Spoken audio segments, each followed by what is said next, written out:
Question everything, trust nothing. It's your boy BlockchainCrusader here from Debate Crypto. And guys, we got some crazy news. We had a massive pump overnight.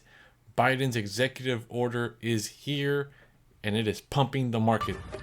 In a world where hopium and common sense collide, starring the CryptoKeeper and BlockchainCrusader. Welcome to Debate Crypto. So let's dive right into the quick market overwatch before we get into the meat and potatoes. So here we go, guys. So massively green day all around. As you can see, green bubbles left and right. Over here you can see Bitcoin's up to 42,000, up 8% in 24 hours. You know, Ethereum also up 2,700, 6%. Most of them are all pumping. Terra up 22%, guys. 22%. Massive pump in the last 24 hours. Everything else is up 5, 10%. We've got privacy coins like Monero and Zcash up between 10 to 20%, leading the charge yesterday. Monero's up 17% right now, was leading the charge last night. And there was going to be some coverage about why Monero was leading the charge last night due to this executive order. So let's jump into the TA here real quick. As you can see, guys, obviously always a shout out to CVO for teaching me pivots and regression lines, and Magic Internet Money, his partner. So we've taken over this weekly pivot. We had this massive green candle here last night, and we've taken over the pivot. We are up at 42,000. First level of big resistance so far should be about 43,000 or so. You can also see that we've broken out of this regression trend line. Can we stay above there, or are we going to fall back into the trend line? We will see, guys. We will see. So let's the RSI, as you can see, is overbought. The stochastic is also overbought. So obviously those are signs of slowing down eventually. Let's take these pivots off real quick. Let's show the EMA lines. So EMA lines going parabolic along with Bitcoin, right? 20 had a massive quick moment regression right back up, straight U-turn, and along with the rest of the EMAs are making U-turns, right? Gonna go right back up over the 200 EMA, which is very, very bullish. So let's get into what's going on, guys. Biden issues long-awaited executive orders on crypto. They've been working on this since October of 2021, guys. So here we go. The takeaway. U.S. President Joe Biden signed the first of its kind executive order on cryptocurrencies, directing federal agencies to coordinate their approach to the sector. A lot of words, not saying too much. That's pretty much the entire order, by the way. The executive order did not lay out specific positions that the administration wants agencies to adopt or impose new regulations on the sector. We're not going to tell you what to do, but we have expectations of you. One part of the order will direct the Treasury Department to create a report on the future of money, including how the current financial systems might not meet consumer needs. That's very important. We're going to be diving into that deeper in this article, guys. So we can skip all this parts here, right? Highlighted for you guys the key components of here. So the growth of cryptocurrency sector could threaten U.S. financial system, national security, or business stability without sufficient oversight. Criminals can use cryptocurrencies to launder funds or evade sanctions. I love how they put the evade sanctions, because this is a big thing happening right now with Russia and the Ukraine situation or war. So they're definitely harping hard on this evade sanctions. They want to make sure that they can keep Russia and any other country under their boot if they need to, and they cannot get away with it with crypto. They're also saying without sufficient oversight, criminals could launder funds. I guess they don't have sufficient oversight over the mega banking corporations that are always laundering money, or, you know, probably like the CIA and, you know, other three-letter agencies that are also doing all kinds of illicit activities. But those are just conspiracies. Wednesday's executive order, which was originally reported to be in the works in October 2021, will define 6 key priorities for the administration: protecting U.S. interests, protecting global financial stability, preventing illicit uses, promoting responsible innovation, financial inclusion, and most important, U.S. leadership, according to the fact sheet shared with reporters. This is a cool fact here. Roughly 40 million Americans, or 16% of the total U.S. population, have reported investing or trading in cryptocurrencies. I wonder how many of those people actually hold their own custody.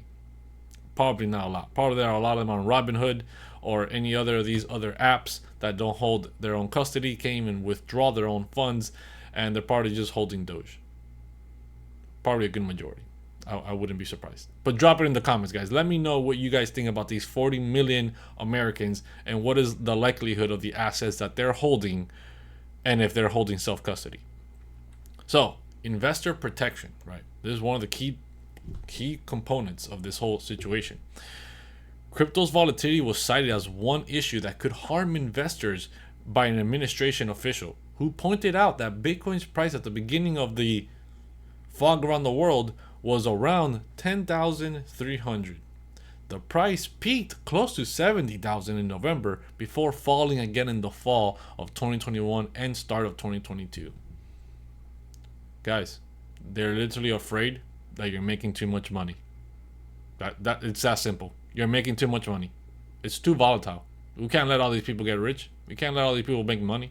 Yes, I understand people bought this top or very close to this top of 70,000 and now are in the red. But as you've seen here before, and we've shown you the charts, that the people in the red are a very small amount of people for a very short period of time. Over 95% of the people in crypto over a couple of years are massively in the green. So it just takes time before this local top becomes a local bottom, and we are parabolically way higher than that local top that you just currently bought in. So that's what I'm trying to get at, guys. Yet they're citing here, this is an issue. This is too volatile, too risky for you guys. You guys could accidentally make too much money. So the president has put forward a holistic whole of government approach. Yes, more government. That's always what we need to understanding not only the macroeconomic risks, but also the microeconomic, with the risk of each individual investor and business that engages with these assets. Trust me, guys, they're not worried about the individual investor. That's the big load of BS, right? Investor protection. The only protection they're trying to look for is their own. How do we stay in control? How do we stay in power? How do we make money off of this? And we make sure that we keep the people under control and they don't get out of hand with this new asset. So the micro and macroeconomics are theirs. They're not worried about the individuals. And the businesses is just, hey, how can we tax them more? How can we make sure that we're getting our cut along with the individuals? But let's jump into the future of money here. So the interagency report will analyze cryptocurrencies' impact on economic and financial growth, financial inclusion, national security, and the extent to which technological innovation may influence that future. The report should also answer the earlier question of how current financial system does or does not meet the consumer needs. It does not meet the consumer needs of providing freedom, because you have weaponized the US dollar, which has always been a weapon, but you've only gone into that education in the recent past, right? That anything can be controlled and taken away from us. Your bank accounts can be frozen at any moment and taken away from you because you're under suspicion of anything, because of whatever they deem, illicit or whatever their mood is that day. So having custody of your own system, of your own money, being your own bank, is now they're taking a quick look at it, because they're saying, wait a minute, what is it that this current financial system, or I should say traditional financial system, doesn't do for the people, and why are they all running to cryptocurrencies? Oh wait, they can be their own bank. Oh snap, they figured out they don't need us anymore. So let's keep moving on, right? The FDIC, that's a funny little word if you say it as a word. Federal Deposit Insurance Corporation, and OCC, the Office of the Comptroller of the Currency, to study one particular kind of digital asset, stablecoins, and to make recommendations. They are severely worried about stablecoins because they might as well just be the replacement of the US dollar already, and they want to release their own CBDC and have full control over it. They don't have control over these stable coins. They don't it's like somebody else is making the money for them and then giving it back to them. Kind of like the Federal Reserve, except they don't have control over those people like they have over the Federal Reserve, right? So that's the big problem. They want to control the people making these stable coins. They want to make sure that the only stable coin is their coin, right? The Fed coin, the CBDC. So they're very worried about stable coins, especially the decentralized ones that are algorithmic and not attached to any person or company that they can go after. So the President's Working Group report published last November called on Congress to pass a law more clearly defining federal bank regulators' oversight authority over stablecoins, but said the Financial Stability Oversight Council could take action in lieu of legislation. That was a weird statement. But yes, they want to make sure that there are clear laws in place for federal bank regulators and stablecoins and what they can and cannot do with them, and where they're going to place their CBDC. But we'll see more about that right now. So here it is, right? The digital dollar. Oh, whoa, who saw that one coming? The executive order will also ask agencies to evaluate how the U.S. could issue a central bank digital currency should issuance be deemed in the national interest. Oh, should, it will 100% be coming. And we will be diving more into this, right? More than 100 countries are already looking into CBDCs. We know that China already released theirs. The administration official said with use cases encompassing both domestic transactions as well as international usage. I smell the XRP conspiracy coming up here. But is it really? Many of these countries are also working together to set standards of CBDC design and cross-border systems, right? So anybody that's an XRP holder or XRP conspiracy theorist is loving this right now and saying, yeah, cross-border systems, design standards, that's going to be XRP. No, guys, it's not. Sorry to burst your bubble, but it's not going to happen. They're going to take the CBDC, they're going to design it how they want to, and they're going to do cross-border system payments through their CBDCs. They're not going to give up that power to XRP. It's just not going to happen. I don't believe it, and I won't believe it until I see it happening. But you can drop your comments about that if you think I'm wrong. The official said, with implications for domestic and international priorities, including the centrality of the US dollar in the global financial system, the EO executive order will help make sure we have a leadership role and a seat at the table. So they are literally trying to control the entire crypto asset in the entire world and put everybody under certain rules where it would only benefit the United States. The United States is in a leadership position and it's centralized around the US dollar, CBDC, US dollar, whatever, so they can try to stay the world reserve currency. That is what's happening here, guys. The United States wants to control the entire world, right? Police the entire world financially and militarily and whatever. And it's only going to be okay if it's under their standards. It's that simple. They're literally telling you right there. We are in control. We will try to remain in control, right? Try to remain in control and make sure that every other country is abiding to whatever we tell them. And when we tell them to do it, it's going to be beneficial to us, not to them. The U.S., when held the Group 7 president, established a digital payments experts group, right? So they have an experts group now for digital payments to evaluate CBDCs. Once again, CBDCs, as well as stablecoins and other digital payment issues. They are heavily focused on CBDCs and trying to wiggle their way into and push out stablecoins. It is a problem for them, guys. It is a problem. Oh, I forgot to highlight this down here, but the privacy of the dollar remains a key issue. Yes, they don't want you using dollars anymore, cash dollars, because they can't track that. They want to put you on a CBDC where they can track you, but you can't track them. And that's how it's going to work from now on. That's what they want. That's what it is, right? That's exactly what happens. They don't want people using cash anymore because it's too private. And they don't like privacy. So national security, international cooperation. Here we go. It's getting deep now, guys. The U.S. Department of Justice and Federal Bureau of Investigation, just call it the FBI, man. We all know who you are. each have their own relatively young units focused on crimes committed with or using cryptocurrencies. So they're looking at you, they're looking at everybody out there, and they're trying to deem who's done something illegal or not illegal, or what are you doing. They're watching you guys. They are watching. So be careful. Do not do any illicit activities on cryptocurrencies. That is not the way to go.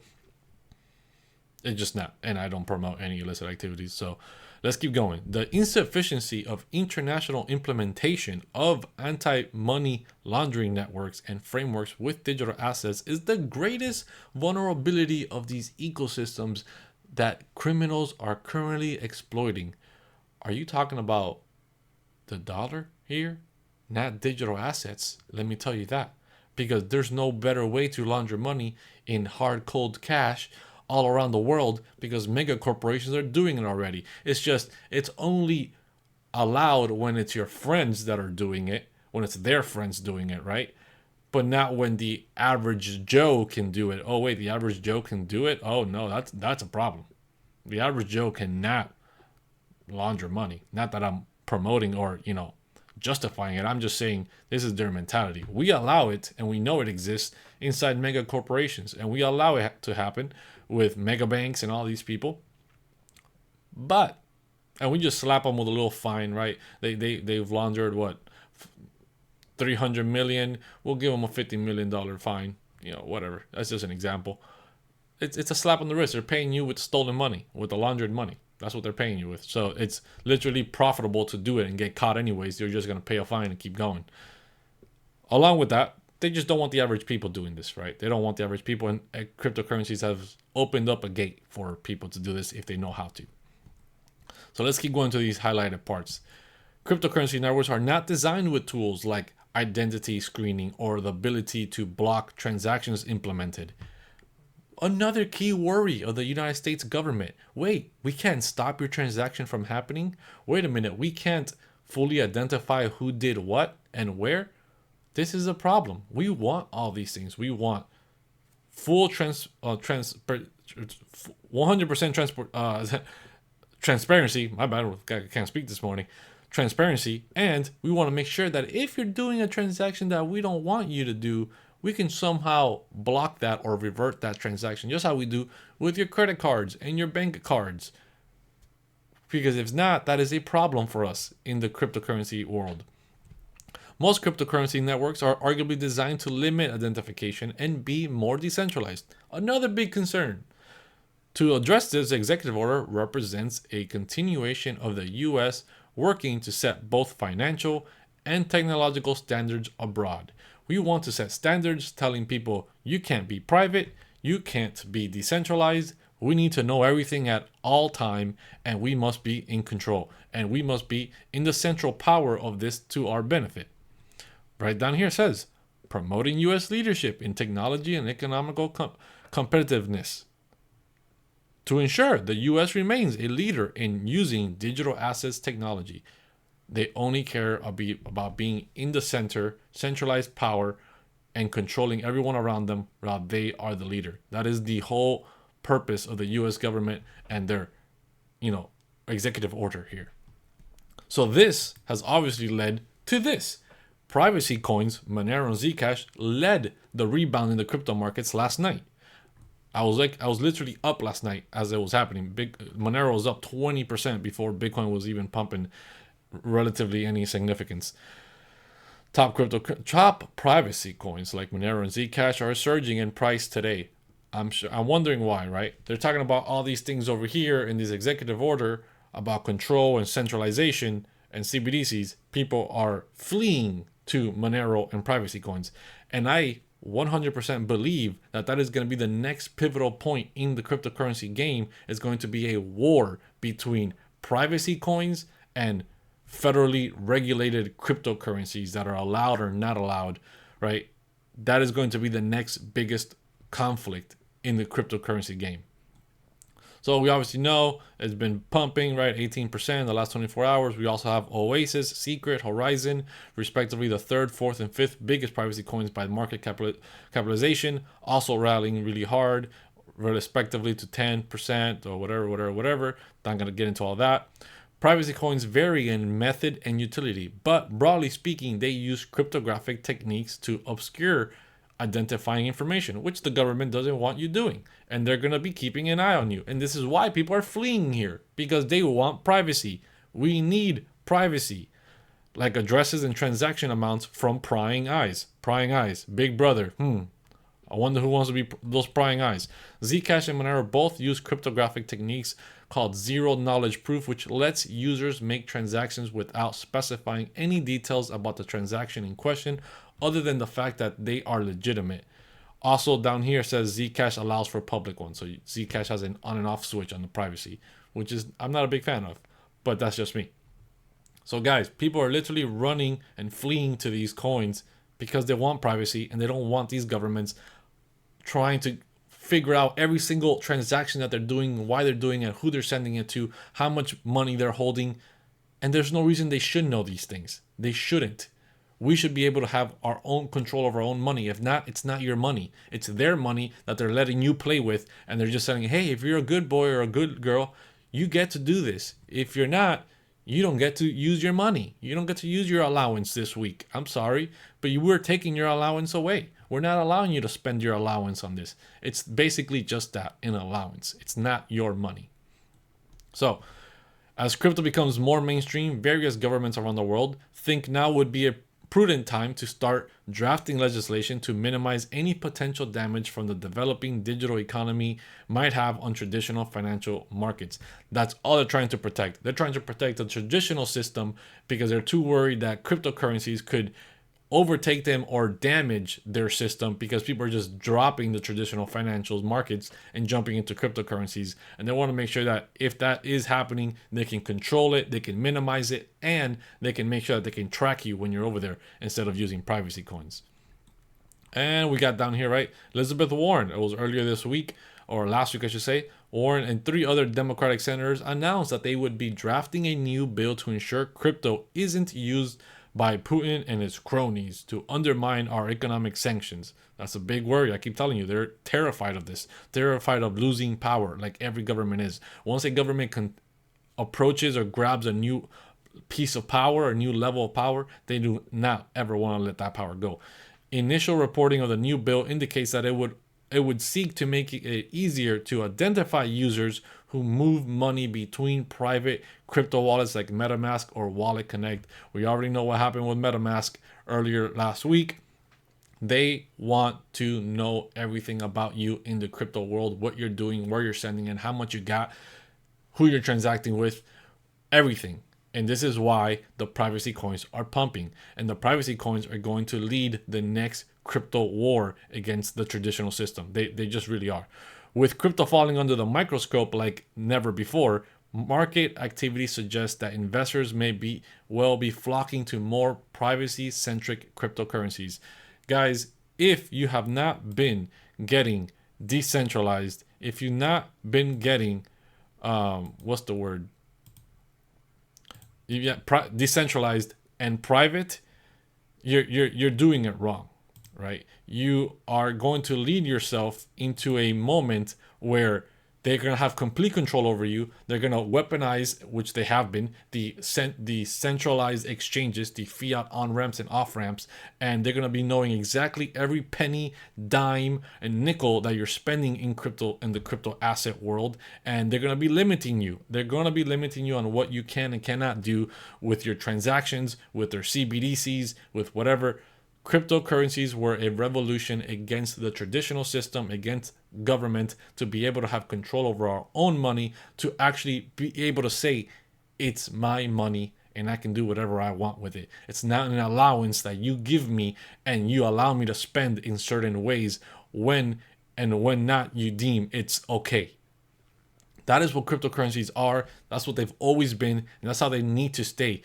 But it takes effort on your personal side to be able to do this. You need to personally be accountable, take custody of your crypto, learn how to use VPNs, learn how to use privacy tools, privacy cryptocurrencies, right? and learn how to be private by yourself. We live in a world where we give up all of our information. Social media, we're just posting our lives, posting everything about us, whether it's our infant born babies all the way to, if you were sitting on the toilet and you found a tweet funny, you're talking about it online. You talk about everything. Your digital footprint is huge, and no one is being not held accountable, but no one's taking that into account, how that damages your life and how that empowers the government to control you even more.